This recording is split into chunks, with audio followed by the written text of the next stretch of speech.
So I have to ask you, does Tom talk about UFOs all the time? Well, you know he's not in the band no more. Yeah, I know. You know? But did he always do that? He always did.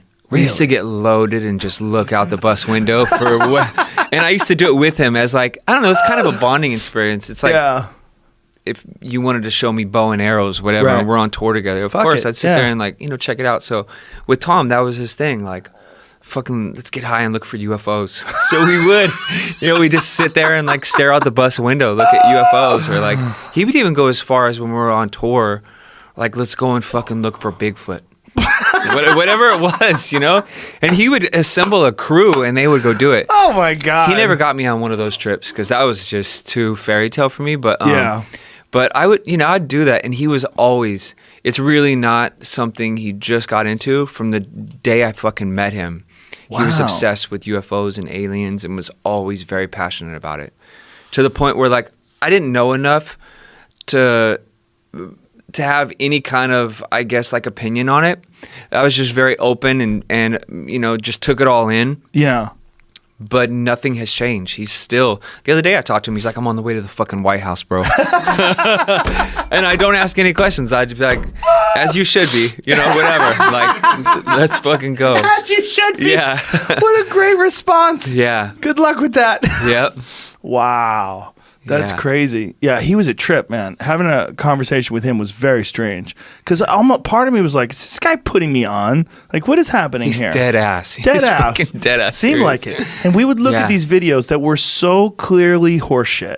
And he would be like, amazing, right? And I'd be like, what? Like, you think that that's an actual UFO? Like, that is the fakest fucking video I've ever seen in my life. Yeah. But he didn't see that at all. Yeah. In his mind, he was seeing a real alien spaceship. Even on tour, I'd be like, he'd walk in my room and he'd be like, what are you doing? And I'm like, oh, check this thing out. I just made up whatever, playing drums. He'd be like, dude, fucking whatever George Bush just did. He's just coming at me with some like politics. He's been watching CNN or like he's always been obsessed with it. So he's obsessed with all sorts of like hidden things, like not just UFOs, but Bigfoot too. And conspiracy theories, politics. Yeah, everything. Very, very passionate about all those things. Conspiracy theories and politics. It's interesting how those things go together, because people are always wondering, like, who the fuck is running things? And what's really going on? Yeah. What's happening behind the scenes?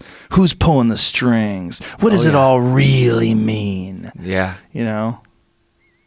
But the UFO thing is like, boy, you gotta, I absolutely believe there could be intelligent life out there. But I haven't seen a fucking single thing that makes me think that anybody's got a picture or a video. Yeah, I feel like it could be real. I believe, but sure. I'm not dedicating my life to search for it.